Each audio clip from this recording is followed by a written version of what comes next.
give me a beat.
Since he joined his first band in rural Victoria, Brett GARSED has moved steadily onward to become one of the most exciting and groundbreaking guitarists to ever come out of the land of Oz. After being spotlighted in Guitar Player magazine, he came to the attention of Aussie megastar John Farnham and spent the next 4 years recording and touring all over the world. The buzz began to spread, and in 1990 he got the call from the LA-based rock group Nelson, bringing Brett to America for the first time. 92 saw the release of Quid Pro Quo, his acclaimed duet album with T.J. Helmrich. And now you have a chance to see close up the unique blend of technique and melodic control that have put him in the front rank of musical innovators. So grab your guitar, mate, and get ready to turn your world upside down.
Hi, I'm Brett.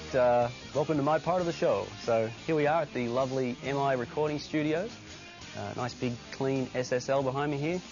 And I guess what we're going to do is discuss my bizarre approach to guitar and life and the universe. So we're basically going to do it in 3 bits. I guess we're going to do the first part will be like left-hand technique, legato, 4-note per string ideas, that sort of thing. The second part will be like right-hand technique, finger picking, all that sort of stuff. And then at the end, we're going to try and jam it all into some sort of coherent form so you can actually understand it and learn something from it, I hope. So without any further ado, it's time to dive straight into the REH tradition, the tune-up. And I was sweating over this, and I figured, what am I going to do, sit there and stare at the camera while you guys tune up? So I thought I might catch up on some heavy reading. So you know, you guys, I mean, I know I'm in tune, so you guys just go ahead, do your thing, and I'll tune up, you know.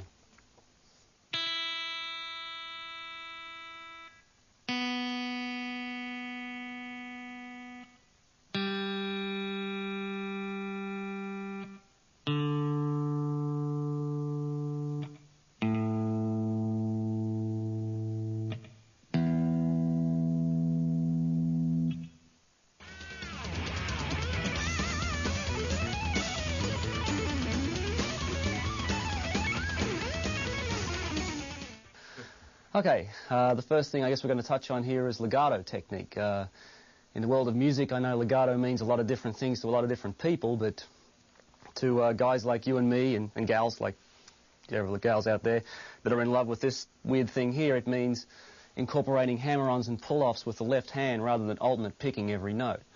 I got into this when I first started to play because I was pretty much self-taught and I didn't realize that alternate picking even existed. I just sort of figured I liked the sound of the legato approach, and it was easy. It was a lot easier to play more intricate runs without having to worry about where your pick was and upstrokes and downstrokes. And it wasn't until later on that someone pointed out to me that I wasn't alternate picking that I almost considered giving up.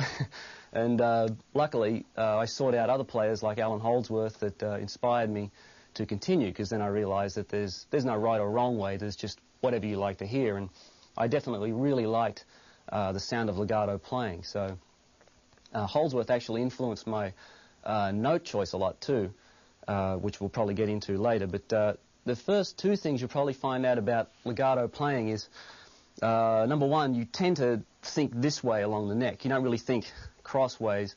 You tend to think this way because it's more beneficial to stack as many notes on one string as you possibly can. And if you're into two-handed playing like my partner in crime, T.J. Helmrich, that's anywhere up from 8 notes to however many you can get in there. So that's probably the first thing you'll encounter. The second thing is you'll probably find that it's actually harder to play slow than it is to play fast.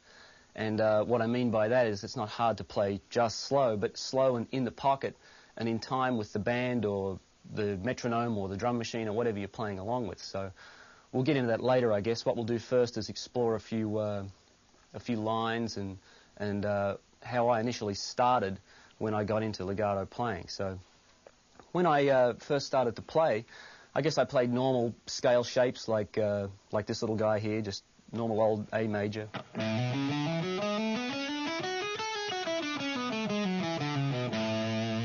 You know, real simple stuff like that. It wasn't too involved. And then, like I said, when I heard Holdsworth, I heard a lot of the passing tones and chromatic stuff that he did. And even though my ears weren't anywhere near as sophisticated enough to really tell what he was doing, how I interpreted that was he was just filling in the blanks. To me, it was like filling in the spaces in between the scale notes. And what that meant to me was 4 notes per string. And so the initial way I started was just simple chromatic things, just 4 half steps in a row like that, because it was easy for my fingers, no big stretches, and I hadn't really elevated that level yet, so it was still pretty primitive, but it gives a pretty nice effect. I'll just sort of try and wind the clock back and remember how I used to play this stuff. So,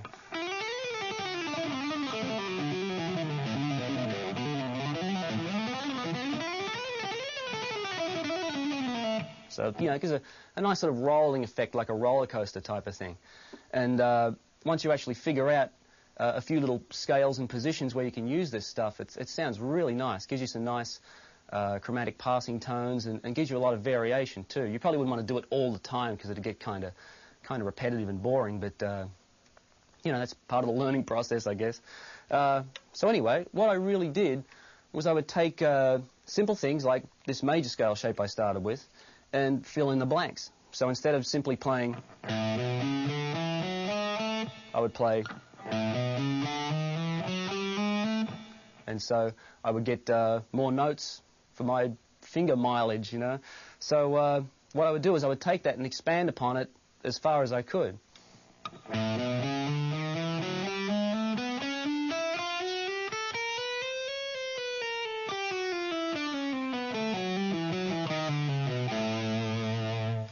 Take stuff like that, and you can go backwards and forwards like this.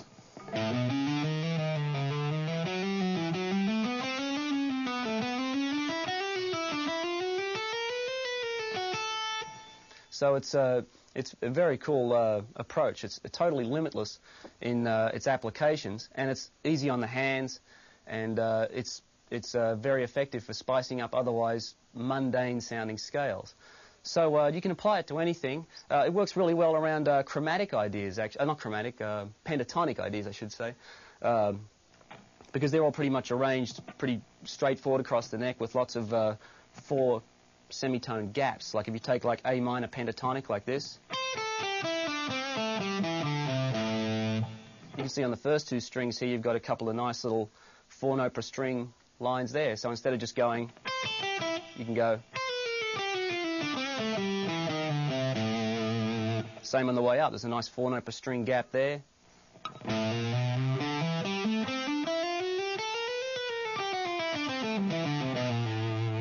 So it works really great with that sort of stuff. And of course, you know, major, minor pentatonics, you can just apply the same technique and shift positions, and you'll be able to play over major scales and major chords and minor chords, that sort of thing. And the same thing applies to just straight scales.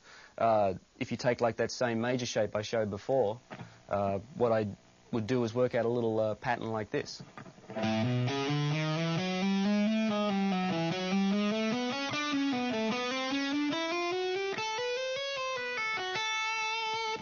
And just like I said, filling in the gaps.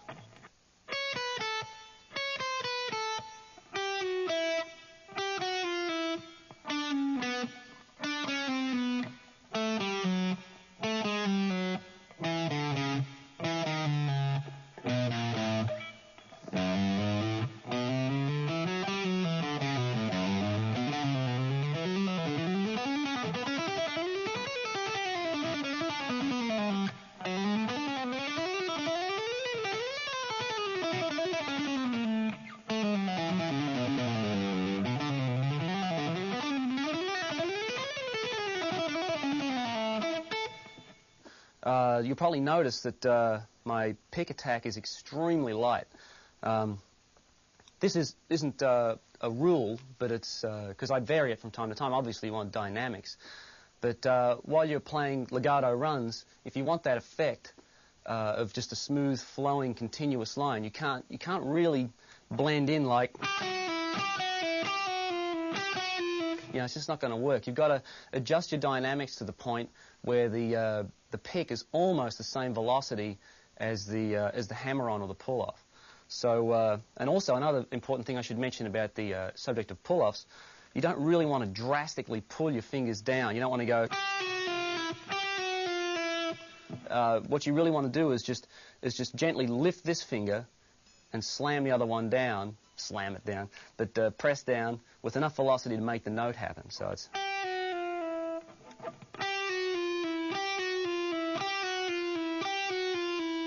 And you may notice that I actually add quite a few pick notes in there as well, because sometimes, as with the third finger you'll find on your left hand, it's quite weak, so it's hard to get enough velocity out of that to really make the note happen. So a lot of times in a descending pattern like that, I will use an upstroke and a downstroke for the fourth finger and the third finger, then the other two will hammer on like this.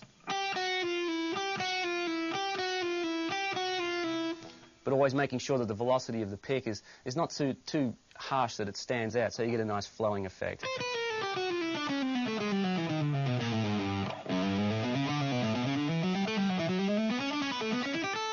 So it's a very gentle touch. You'll also notice I'm using a lot of my fingers on my right hand, but we'll get into that later. So we've already started with the chromatic ideas, little 4 half steps, and what I later expanded this to was trying to play scale lines with 4 notes per string. And the first thing I discovered about this was that it's kind of tough because I'm not exactly gifted with a massive stretch like some people, and I have fairly normal-sized hands. So anyone out there with a similar problem, I can relate. So this isn't for the genetically gifted only. So if I could figure out a way around it, you guys can too. So the first thing I did was I picked the easiest shape possible to play, which is whole step, half step, whole step. That fits really natural for your fingers like that. It's very hard to get any sort of gap in between there, unless you're Mr. Spock, of course. So I generally worked out patterns that involve that sort of shape. If I was playing a minor type thing, I would generally play it like this.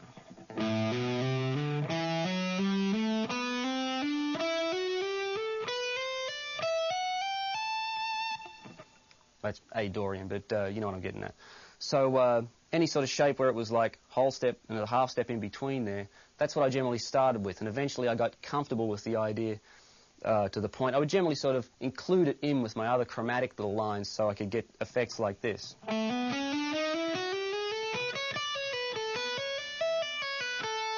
That's about as far as I'd go with it at first because I was still testing the waters with it. But then as I got into it later on, I decided to explore playing longer lines with it. So the first way I really experimented with it was, of course, learning a major scale, simple A major scale, 4 notes per string, all the way up and down the neck, like this.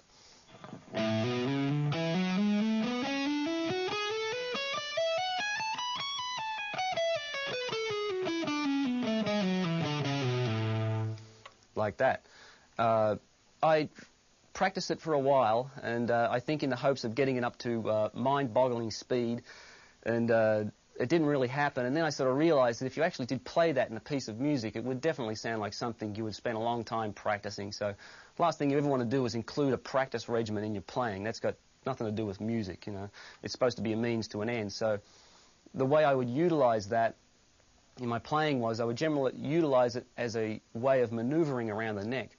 I would rarely ever do it on more than 2 strings in a row, but it's a really fantastic way to break out of box patterns. And I say this because a lot of people that have ever come to me for lessons or anything like that, they've generally been 3 note per string kind of players, and it's a really handy technique to bust out of that mold. And you don't have to throw away all the 3 note per string stuff you ever learned. You can just incorporate this on 1 string and it will throw you into a different part of the neck. So if you take like a 3 note per string scale for A major like this,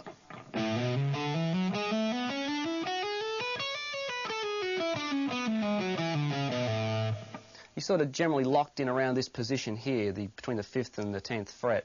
And if you want to bust out of that and get up to the 12th, 15th fret really fast, all you've got to do is just 2 strings, 4 notes per string. So,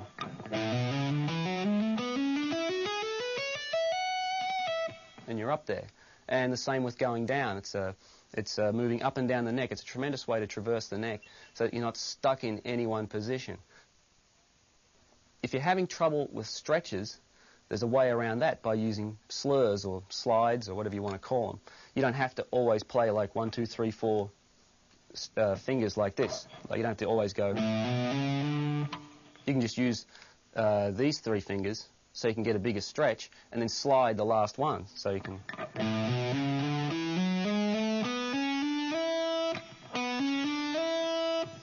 I use that all the time, and it's way more comfortable, and plus you can actually get 5 notes per string, so which I use a lot. So you can do things like.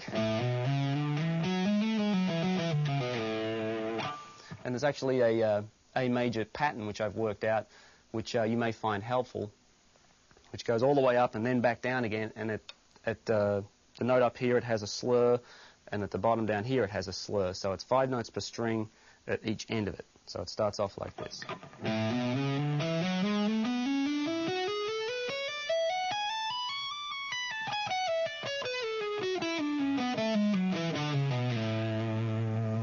During that passage you may have noticed that I generally picked the first 2 notes of each 4 note per string pass, so referring back to the pick coming into play with legato playing a lot more than people like to think.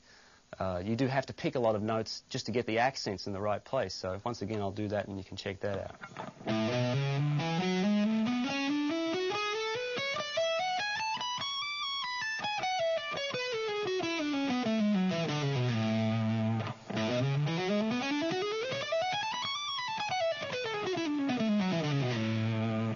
Okay, I should point out that this also works for minor scales as well, and this is one point where you will notice that there's quite a few stretches involved, but once again I want to point out that you can use the slurs instead of doing those huge stretches. So first I'll just play the simple minor scale, A minor. So.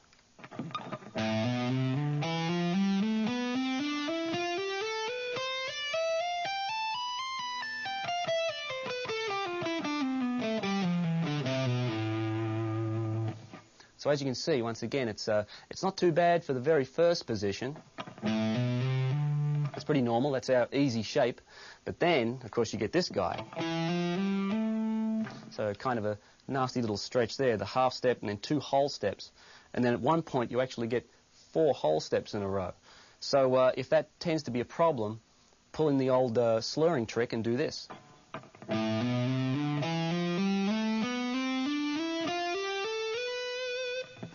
Okay, so I'm going to put on my hypnotic metronomic drum machine here, and I'll just play some lines, and you can see that it really is quite a challenge, and to stay in that pocket, you know, stay back in the groove, and especially with something like a drum machine too, because they never change, they never move, they don't fluctuate. Like a real drummer can hear different tempo changes from you and maybe compensate, but not the machine. So I'll probably start just playing like quarter notes at first, and then I'll get more adventurous playing triplets, stuff like that.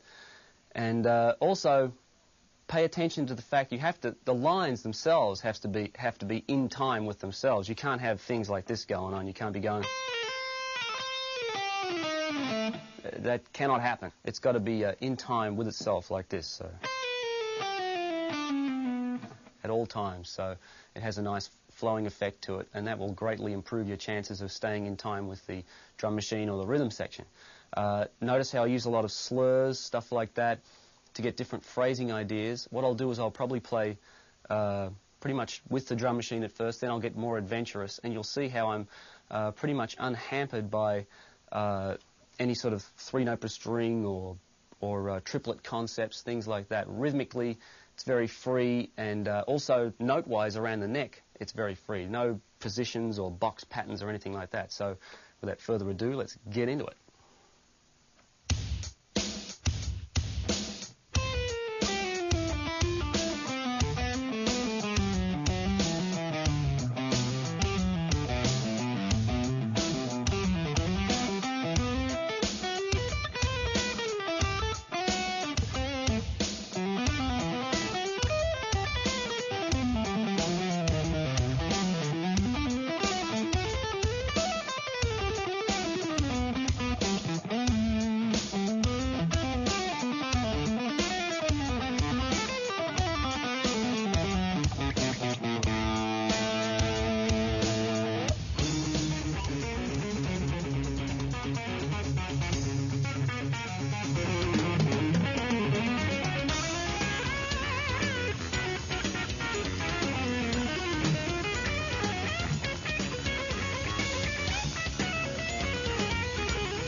You may have noticed in conjunction with the pick, I use my fingers a lot. And this started out of just habit. I have no idea why I started doing it. I noticed one day, I guess I've been playing for about 3 years, and I noticed one day that this middle finger here decided to work in conjunction with the pick for some reason, and I have no idea why, but I just decided to go with it. I've always adopted that sort of approach, like, if it happens, and don't fight it. So later on, I took classical guitar lessons for about a year, and that could have influenced the development of the other fingers coming into play. So I think it was probably from doing things like this with classical playing, like, and when I would naturally pick up an electric guitar again, I'd start. So I'd play the same thing, but I'd have to use like the last 3 fingers on my hand in conjunction with the pick instead of the thumb and the first 3 fingers. So I sort of kept doing it out of habit, and then a few years later I decided to actually explore it a little bit further, because I noticed some licks were creeping into my playing utilizing this technique, and I thought, well, you know, it's there, I may as well explore it. And what I didn't realize, it was actually an incredible turning point for me, because remember how I said with legato you tend to think this way all the time. Consequently, I had no arpeggio ideas at all, pretty much.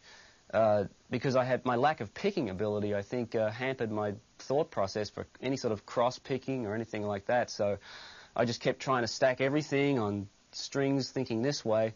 If I ever did an arpeggio, like if someone ever played, I'd try and play it like I'd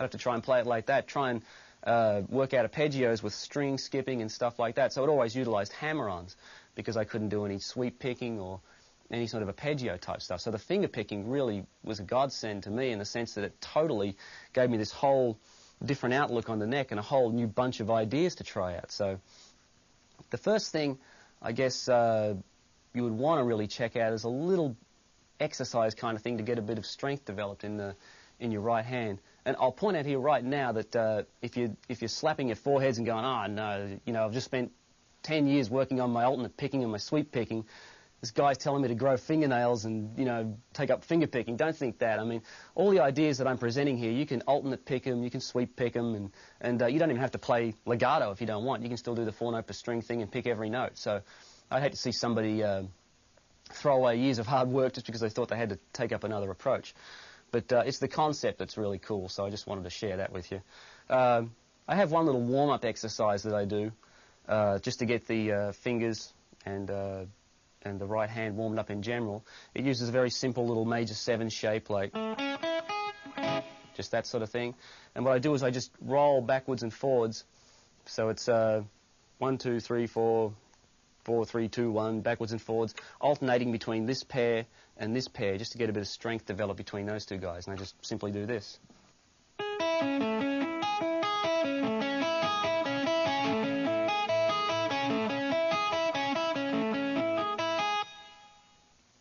Okay, so I guess you've probably seen from that extreme close-up, I have slight fingernails. They go slightly past the flesh of the finger. It's no big deal. You don't really have to, you know, get that hardcore about growing your fingernails or anything. I keep them filed pretty short so they don't get in the way of everything.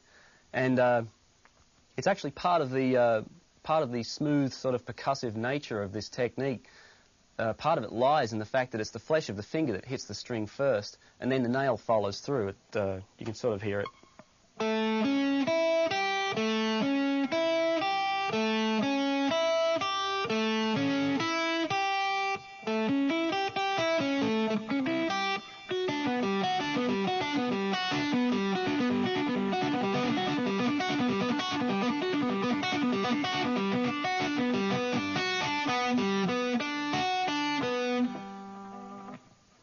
Okay, there's another nice little exercise you can use, and I actually use this playing. I very rarely use that first warm-up in a musical context, but this next one I use quite a bit. It's like a nice rolling, it's just 1, 2, 3, 4, 1, 2, 3, 4, rolling across each set of 4 strings. So it's like this group, then this group, and then back again. So it sounds quite nice on acoustic guitar too, if you want to do that. And I put a little trill at the start just to turn it around so it stays in rhythm. So.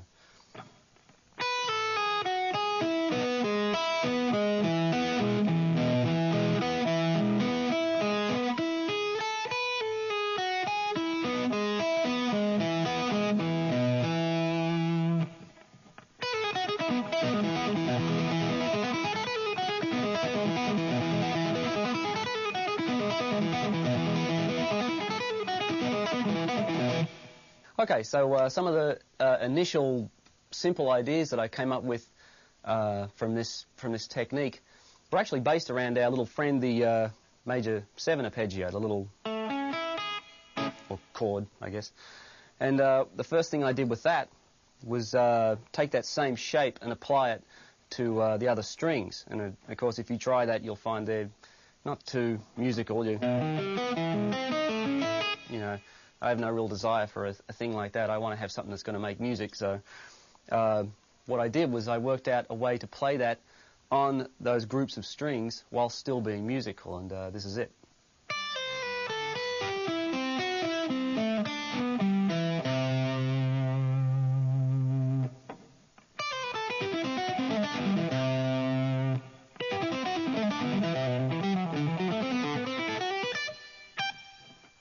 So you can see how that really slots in there really nicely.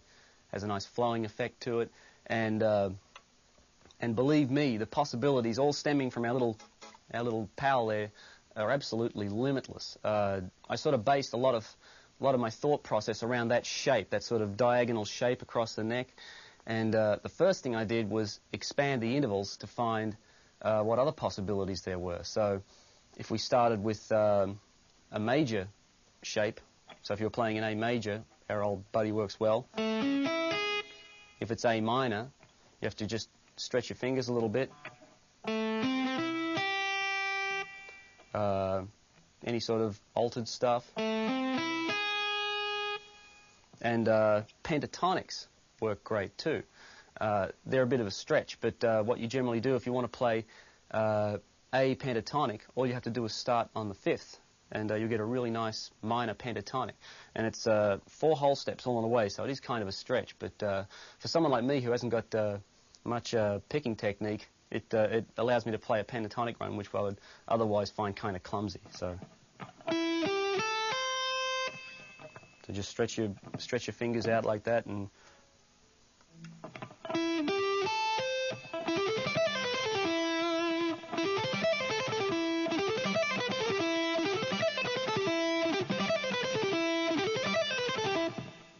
when you incorporate the major 7 idea with that, you get a really nice ascending pattern. And all you have to do is tag it with a little slur on each string. It'll be either the first string or the 4th string, and you can continue on up the neck, and you'll hear it.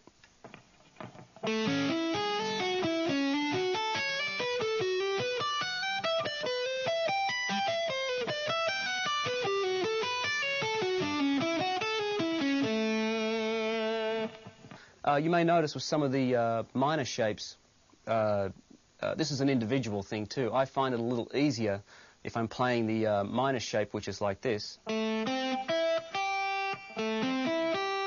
find it easier to bar the 2 strings, the 2nd and 3rd string, with my 2nd finger, rather than trying to play it with the 2nd and 3rd finger.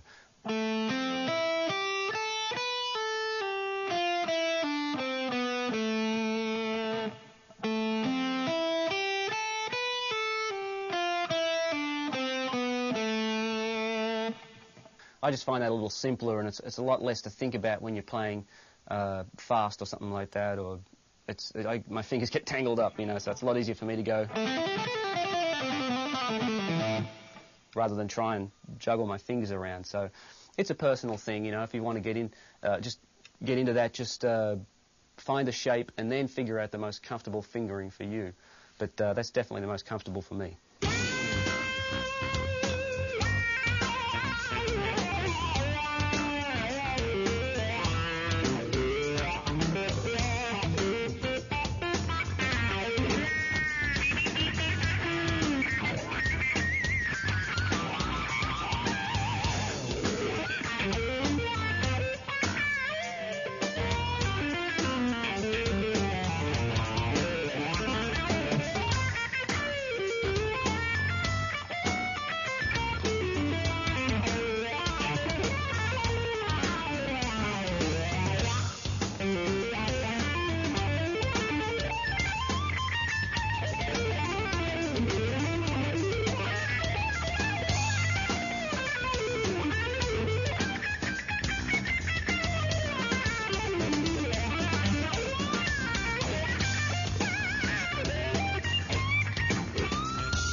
So it's important when you're combining ideas like arpeggiated ideas with sweep picking or finger picking, and you're combining them with legato playing, don't make the picking parts too dominant over the legato playing, otherwise it'll sound completely out of context. If I start a line with that, the next thing that follows could either be another finger-picked idea, it could be, or it could be a legato line, like.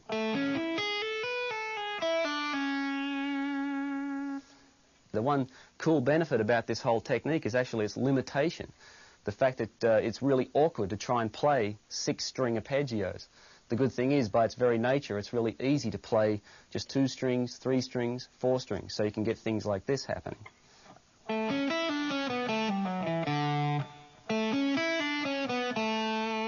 Or you can play 4 strings,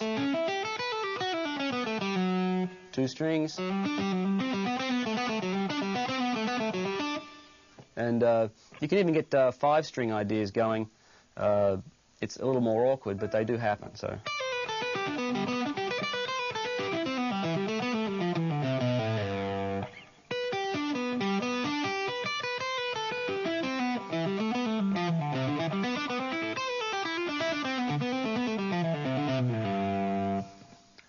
Notice how it's almost impossible to really pinpoint what's happening at any one time, and that's because the two things are so interwoven that there is no real differentiation between the two. It's just one big style now. So what I should do now is probably turn on our old friend, the drum machine, and just improv for a while and move around the neck and give you a chance to check this out at close quarters.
I first began to play guitar at about the age 12 upon hearing Ritchie Blackmore play the intro to Speed King.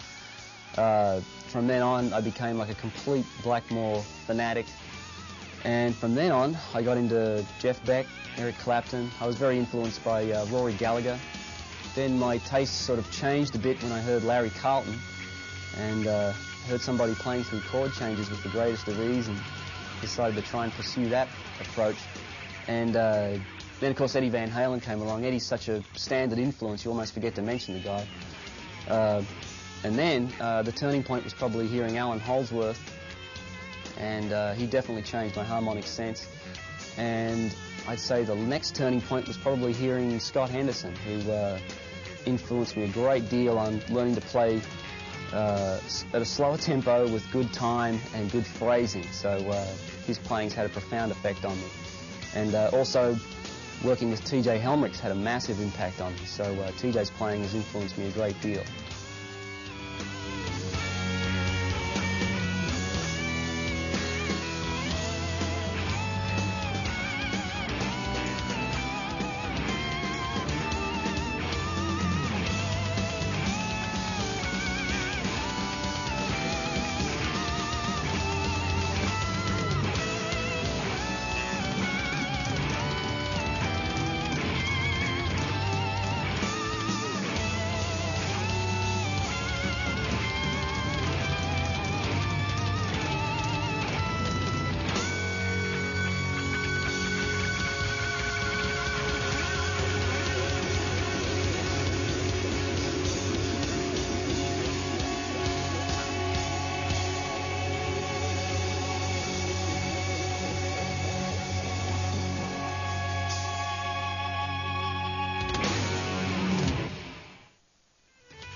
another thing that's really evolved for me over the years, and this technique has really helped it, is my note choice. And it's probably due to listening to a lot of people like Alan Holdsworth, Scott Henderson, a lot of fusion players, and actually primarily guitarists that are probably influenced by horn lines. I got it on the back end, like most guys. Most of the guys I listen to are influenced by horn players, and I'm influenced by guitarists who are influenced by horn players. So that's probably just standard territory for the legato technique, I guess. But when I generally play over something like just a straight A chord, like an Mixolydian sort of thing, I never limit myself to just the notes in that scale. I never stick always around. What I do is I incorporate my little chromatic concept, and it's got to the point where now it isn't always 4 semitones in a row or something like that. It's busted up to the point where it's pretty much just random. So if I was going to play a line like, what I would probably do is just play, instead of playing, I would probably just play. So instead of getting, we get. It sounds really, I like that because it sounds really out to play that E flat, and it, I like the sound of that. So, and what I do is apply that, lots of flat fives, things like that.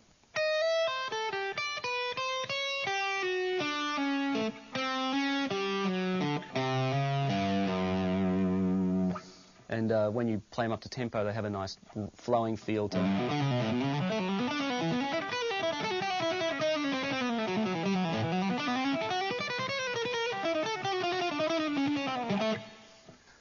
And also, another thought process I use over static chord changes, like if you were just playing over that A7 sort of vibe there, a lot of times I'll base my ideas around other chords. I would think over that, if I was just playing over that for infinite amounts of time, what I would do is base some of my ideas around G major arpeggios. So I'd be playing.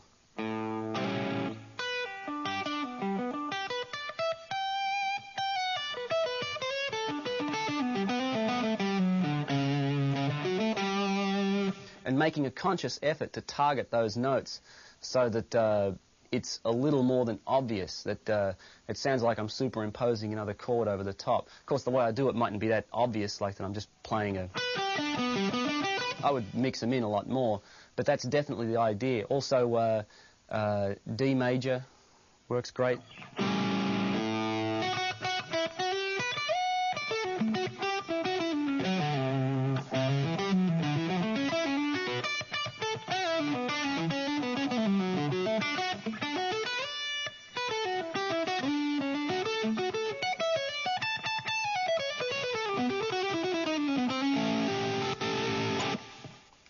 So it's great. It really colours up the sound a lot. And plus, it gives you somewhere to go. Because I've been in situations where you've had like a one-chord vamp going on for a long time, and you've really got to start to explore some new territory, otherwise you'll drive yourself insane.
when I'm thinking through chord changes, the philosophy I try and adopt is that as the chords change, wherever I am on the neck, my thought process has to change rather than shifting positions.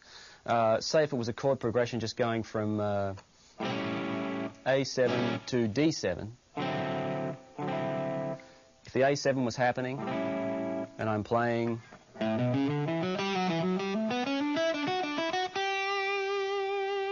and on that note the change goes to the D7, instead of going and like doing this huge position shift, what I would do is the minute I land on that G, it would all of a sudden become the 4 of the D chord. So A.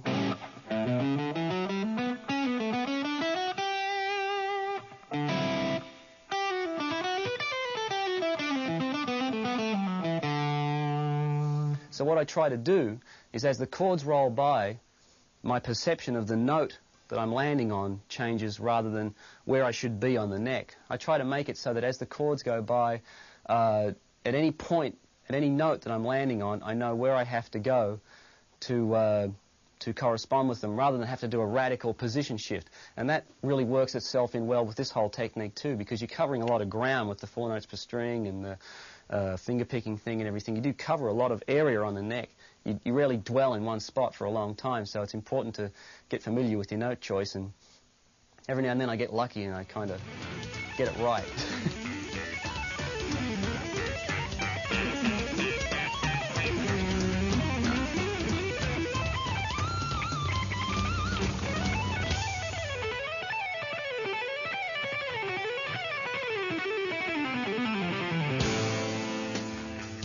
I am primarily self-taught, and I played by ear for a long time, purely going by instinct, hearing what I liked in a chord, and I knew that if I heard this chord, I could play. If I heard I didn't have any idea what the mode was. I didn't even really care. All I knew was that I had to change that note, and then I could play over that chord. So my ear developed to a point where I could pretty much hear changes go by and just follow them. And as long as they weren't too complex, I could get through them unscathed. As the music I gradually began to like involved more complex chord changes, I had to develop more of a knowledge of certain scales and that sort of technical. Some sort of technical aspects of it. But when I hear a chord, I can instantly tell what the thirds and the fifths, the sevenths and everything, all that sound like and their relationship to the note I'm playing. So that's how I navigate chord changes. I primarily go by ear, and it's actually not as bad as that might sound. You may think that's kind of a precarious way to do it, but the good thing is you can jump up on stage with pretty much anybody. Well, maybe not anybody, but jump up on stage with somebody and have a quick impromptu jam session, and you don't have to have a chart in front of you. You don't even really need to know what key the song is in. Just start playing and feel your way through it. So it becomes a very instinctive approach. I would definitely recommend that you develop your ear as much as possible, as well as the other aspect, of course, the technical aspect. A good tool I used for doing that is to simply play to the radio. Just put on the radio and solo over the chords to the records that they play, the tunes, and flow through the changes. And the good thing is if you can cop a station that has a playlist that isn't anything like you'd normally listen to, so you don't know any of the songs, you've got to think really fast to cop the changes, and that's generally the sort of practice method I use.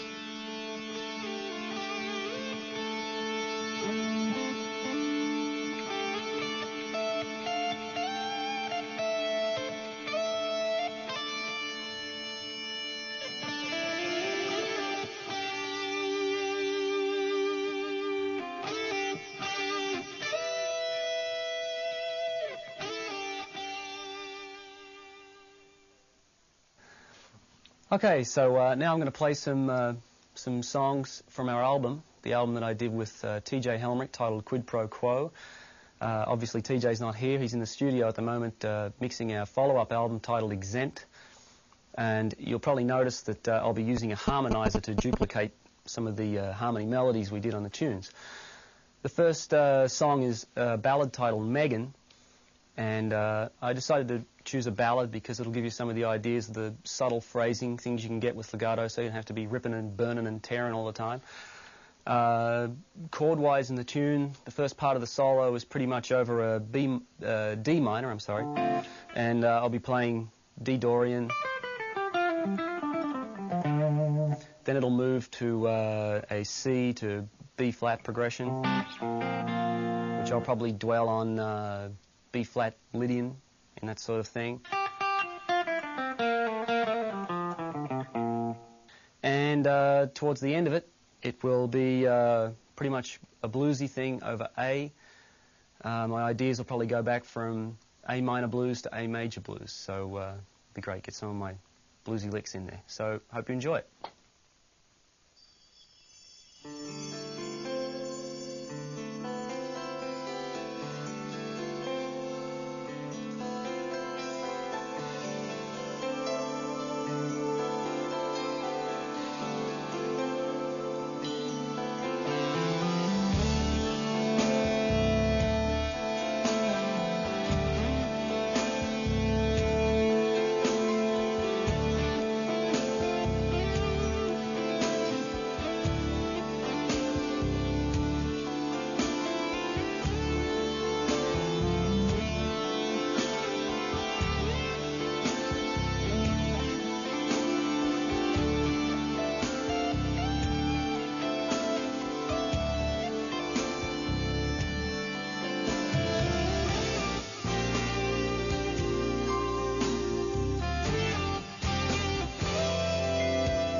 Okay, the next tune is A Musical Oasis Awaits Us.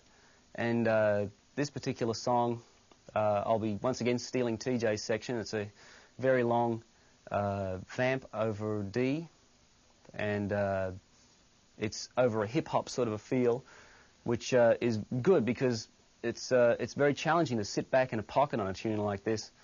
And I find it a hell of a challenge. You always want to just jump the gun and start taking off and hell-bent for leather, and before you know it, you're way ahead of the beat. So it's just real simple. I'll just be thinking my ideas around D Dorian, sort of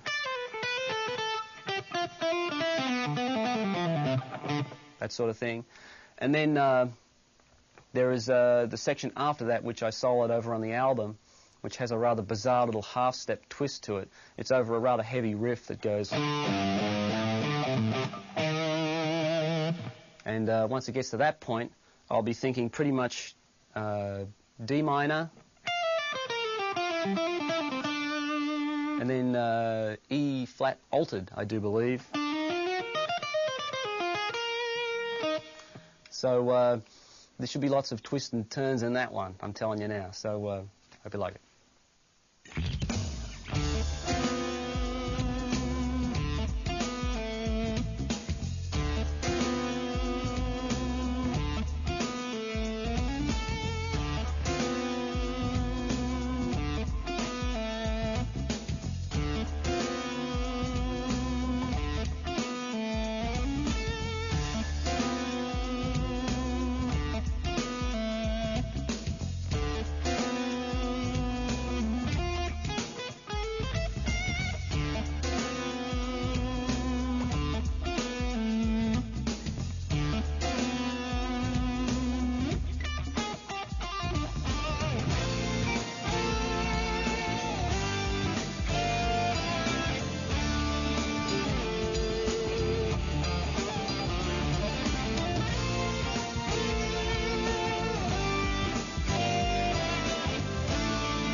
we're now about to embark upon our title track from our album Quid Pro Quo.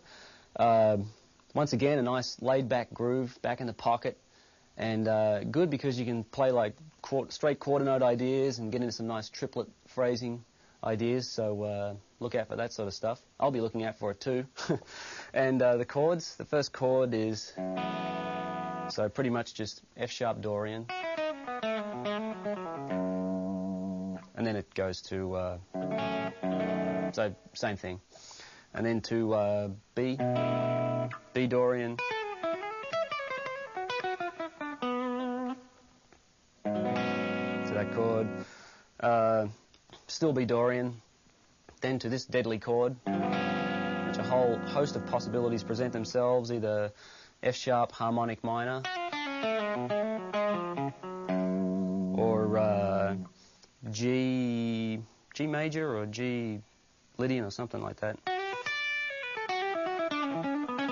G Lydian, and also D melodic minor.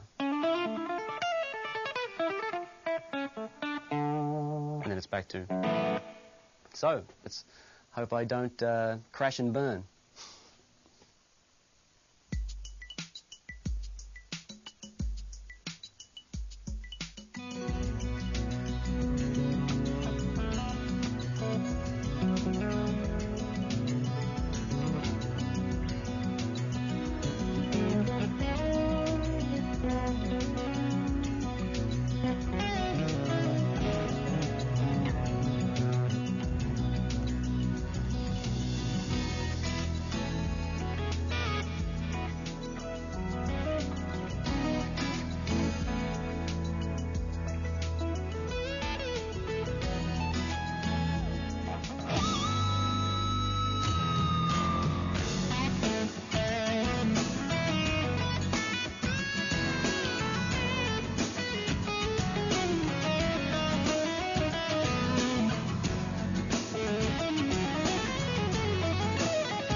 as they say in the classics, it's been a beautiful thing.